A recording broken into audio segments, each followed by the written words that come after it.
आंधी और बारिश में छत पर सोने वाला ससुराल। अरे भाई, सब लोग ऐसे चुपचाप क्यों बैठे हो? मेरी इकलौती बेटी की शादी है, चलो गाना बजाना तो स्टार्ट करो। अरे बहन जी, इतनी गर्मी में सुबह से गा गा कर तो हम सबका गला ही सूख गया है। अरे तो बताना चाहिए ना, मैं अभी आप सबके लिए ठंडी ठंडी शरबत भिजवाती हूँ। अरे शांति बहू, जरा मार्केट से जाकर नंदनी का लहंगा ले आओ, सिल गया होगा। ठीक है माँ जी। और बेटा तू हलवाई और टेंट वाले को 2 दिन पहले ही आने के लिए बोल देना। आखिर मेरी इकलौती बेटी की शादी है, कोई कमी नहीं होनी चाहिए। ठीक है माँ। अरे भैया, ये क्या कर रहे हो? ये फूल यहाँ क्यों लगा रहे हो? यहाँ पर सिर्फ ये लाल वाला गुलाब लगाओ। कोकिला देवी की इकलौती बेटी नंदिनी की शादी थी, इसलिए कोकिला देवी 1 महीने पहले से ही शादी की तैयारियों में लगी हुई थी, ताकि शादी में किसी भी तरह की कोई कमी ना हो। देखते ही देखते शादी के दिन नजदीक आ जाता है। कोकिला देवी का पूरा घर रिश्तेदारों से भर जाता है। पूरे दिन नाच गाने के बाद रात को जिसको जहाँ जगह मिलता है, सभी लोग लेट जाते हैं। अरे भाभी, आप मेरे कमरे में क्या कर रही हैं? वो नंदिनी, मेरे कमरे में सारे रिश्तेदार सो रहे हैं और छत पर सारे जेंट्स सो रहे हैं, इसलिए मैंने सोचा मैं तुम्हारे कमरे में ही सो जाऊं। बिल्कुल नहीं भाभी, आपको तो पता है ना, मुझे अकेले सोने की आदत है और मैं अपने कमरे में किसी को भी सोने नहीं देती हूँ। आप प्लीज अपने लिए कोई और जगह देख लीजिए। नंदिनी, मैं तुम्हें डिस्टर्ब नहीं करूँगी, मैं यहाँ नीचे बिछाकर सो जाती हूँ। बिल्कुल नहीं भाभी, आप प्लीज जाइए यहाँ से, मुझे सोने दीजिए, मेरी नींद मत खराब कीजिए। अरे नंदिनी बेटा, क्या हुआ? देखो ना माँ, भाभी यहाँ मेरे कमरे में सो रही है, आप प्लीज इन्हें बोलो ना कहीं और जाकर सोए। अरे बहू, तू जाकर छत पर सो जा, हम लोग भी छत पर ही सोने जा रहे हैं। मेरी बेटी को आराम से सोने दे। चल बहू, तू मेरे साथ छत पर चल। ये सुनकर नंदिनी की भाभी गुस्से से छत पर जाने लगती है। पता नहीं समझती क्या है अपने आप को। भगवान करे इसे छत पर सोने वाला ससुराल मिले, बढ़िया ही अकेले सोने वाली। अरे बहू, कुछ कहा क्या तुमने? नहीं माँ जी, मैं तो बस नंदिनी दीदी के बारे में सोच रही थी। 2 दिन बाद वो हम सबको छोड़कर चली जाएगी ना, हमें उनकी बहुत याद आएगी। सही कहा बहू, लेकिन बेटियां तो पराया धन होती है, एक न एक दिन तो सभी को जाना पड़ता है। चल बहू, अब सो जा। 2 दिन बाद बड़े ही धूमधाम से नंदिनी की शादी हो जाती है और वो विदा होकर अपने ससुराल आ जाती है।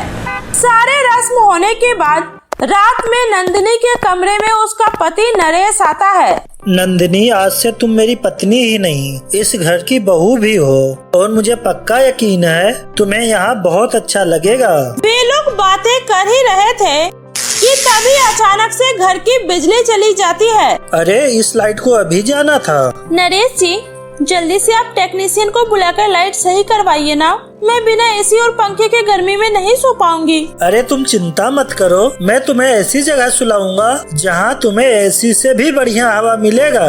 उसके बाद नरेश नंदिनी को अपने साथ छत पर लेकर जाता है, जहाँ नरेश का पूरा परिवार पहले से ही छत पर सोए हुए होता है। अरे बहू, अच्छा हुआ तू भी ऊपर ही आ गई। वैसे भी ये आजकल के पंखे और एसी सेहत के लिए बहुत ही ज्यादा नुकसानदेह होते हैं। चल अब जल्दी से अपना बिस्तर लगाकर तू भी यहीं सो जा।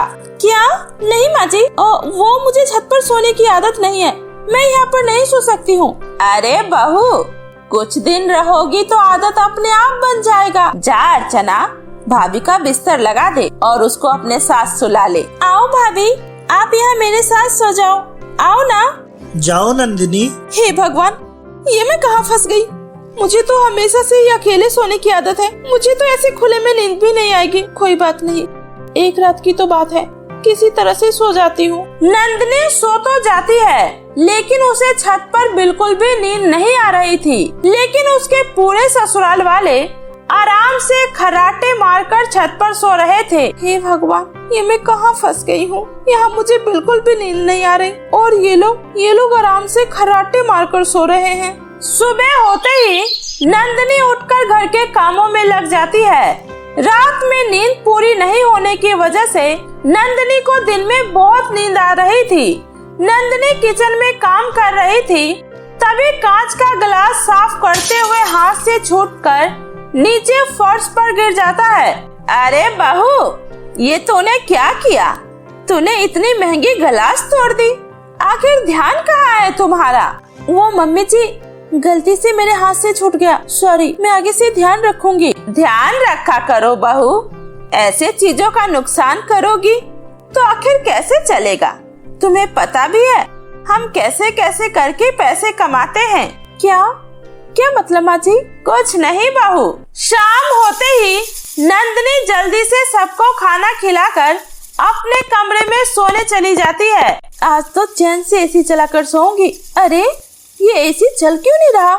तभी उधर से नरेश आ जाता है। मेरी प्यारी पत्नी, ये एसी खराब है, तुम्हें आज भी सबके साथ छत पे सोना होगा। क्या? नहीं, मैं ऐसे सबके साथ छत पर नहीं सो सकती हूँ। ठीक है, तुम्हें गर्मी में सोना है तो तुम सो सकती हो। मैं तो चला छत पे सोने, क्योंकि मैं तो गर्मी में नहीं सो सकता। और वैसे भी आज का मौसम बहुत सुहाना है, छत पर बहुत अच्छी हवा चल रही है। नरेश के बार बार कहने पर नंदिनी छत पर सोने चली जाती है। छत पर काफी अच्छी हवा चल रही थी। भाभी, कैसा लग रहा है? बस बारिश की कमी है ना? अगर बारिश हो जाएगी तो मजा ही आ जाएगा। क्या बारिश में भी हम छत पर ही रहेंगे? और नहीं तो क्या भाभी, यही तो गर्मी का मजा है। थोड़ी ही देर में काफी तेज हवा चलने लगती है और सारे कपड़े और बिस्तर हवा में उड़ने लगते हैं और फिर अचानक से तेज बिजली के साथ बारिश होने लगती है। माँ जी, अगर ये बिजली गलती से हम पर आ गिरी तो? माँ जी, ऐसे आंधी तूफान में हमें छत पर नहीं रहना चाहिए। चलिए नीचे चलिए। अरे बहू, बारिश का असली मजा तो छत पर ही है। और तू घबरा मत, कुछ नहीं होगा, बस चुपचाप आंखें बंद करके सो जा। हे भगवान, ये मैं कैसे परिवार में फंस गई? आखिर इतनी तेज बारिश में कोई छत पर कैसे सो सकता है? नंदिनी की आंखों में आज भी नींद नहीं थी, लेकिन उसके ससुराल वाले आराम से खर्राटे मारकर सो रहे थे। अगली सुबह बारिश में भीगने से नंदिनी की तबीयत थोड़ी खराब हो जाती है और बारिश में भीगने से उसके पूरे शरीर पर खुजली होने लगती है। ओफो, कितनी गर्मी है, एसी चला लेती हूँ। अरे एसी तो बिल्कुल ठीक है, लेकिन नरेश जी ने फिर मुझसे झूठ क्यों कहा कि एसी खराब है? रात होते ही सब खाना खाकर छत पर सोने के लिए जाने लगते हैं। माँ जी, मैं आज नीचे ही सोऊंगी, क्योंकि आज मेरी तबीयत कुछ ठीक नहीं लग रही है। अरे बहू, इसलिए तो कहती हूँ, ये आजकल के एसी कूलर ये सब सेहत के लिए बहुत ज्यादा नुकसानदेह है। छत पर खुले में सोने से सेहत अच्छी रहती है। अब जल्दी से चल, बारिश में भीगेगी तो सब कुछ अपने आप सही हो जाएगा। हे भगवान, दुनिया कहाँ से कहाँ चली गई और ये लोग यही अटके हैं। अब मैं इन लोगों को कैसे समझाऊं? मैं आज ही नरेश जी से साफ साफ बात करके देखती हूँ। उसके बाद नंदिनी नरेश से कहती है, नरेश जी, ये सब क्या है? आपका इतना बड़ा घर है, घर में सब कुछ है और आप इतना अच्छा कमा रहे हैं, फिर भी सब लोग छत पर क्यों सोते हैं? आपको पता है रात में बारिश में भीगना स्वास्थ्य के लिए कितना हानिकारक है? अगर माँ जी को कुछ हो गया या मुझे कुछ हो गया तो उसका जिम्मेदार कौन होगा? रात में सोते हुए आंधी में कुछ उड़कर सर में ही लग गया। नरेश जी, मैं आपसे साफ साफ कह देती हूँ, मैं छत पर नहीं सोऊंगी तो नहीं सोऊंगी। तभी अचानक से घर की लाइटें चली जाती है। नंदिनी जब खिड़की से बाहर देखती है तो सबके घर में लाइटें जल रही होती है, लेकिन नंदिनी के घर में लाइट नहीं होती। मुझे सब पता चल गया है, ये रोज रोज माँ जी जानबूझकर घर की लाइटें काट देती है ताकि वो बहाने से मुझे छत पर सुला सके, लेकिन मुझसे अब और ये सब बर्दाश्त नहीं होगा। मैं सुबह ही सब कुछ छोड़कर अपने मायके जा रही हूँ। मुझे नहीं रहना इस घर में जहाँ के लोग इतनी छोटी सोच के हो और इतने पिछले सोच के हो। ऐसी बात नहीं है नंदिनी, वो माँ थोड़े पुराने ख्यालात की है। माँ को एसी में नींद नहीं आती है। और मेरी माँ तो दिल की मरीज है। डॉक्टर ने कहा है वो बस कुछ ही दिनों की मेहमान है, इसलिए हम सब वैसा ही करते हैं जैसा माँ कहती है, क्योंकि मैं माँ का दिल दुखाना नहीं चाहता। तुम्हें नीचे एसी में सोना है तो तुम सो जाओ, मैं ऊपर जा रहा हूँ माँ के साथ सोने के लिए। इतना बोलकर नरेश ऊपर चला जाता है। थोड़ी देर में नंदिनी भी हाथ में तकिया लिए छत पर चली आती है। ऐसे ही कुछ दिन बीत जाता है। एक रात सभी लोग छत पर सो रहे थे, तभी अचानक से बहुत तेज आंधी तूफान आता है और एक टीना उड़ते हुए नंदिनी के सर से जा लगती है और नंदिनी वही बेहोश हो जाती है। डॉक्टर साहब, अब नंदिनी कैसी है? हाँ डॉक्टर साहब, मेरी बहू कैसी है? अब वो खतरे से बाहर है। सर में चोट लगने की वजह से काफी खून बह गया है और उन्हें टाइफाइड भी है। ऐसा लग रहा है जैसे उन्हें काफी दिनों से अंदर से बुखार था। वो तो अच्छा हुआ कि समय पर पता चल गया, वरना इनकी जान भी जा सकती थी। ये सुनकर नंदिनी की सास शर्मिला को अपने किए पर बहुत पछतावा होता है और फिर वो अपनी बहू से कहती है, मुझे माफ कर दे बहू, मैं ही अपनी जिद में अंधी हो गई थी। आज के बाद से कोई भी छत पर नहीं सोएगा। आज के बाद से हम सब नीचे अपने अपने कमरे में ही सोएंगे। तो दोस्तों, कैसी लगी आपको मेरी ये कहानी? मुझे कमेंट करके जरूर बताएं।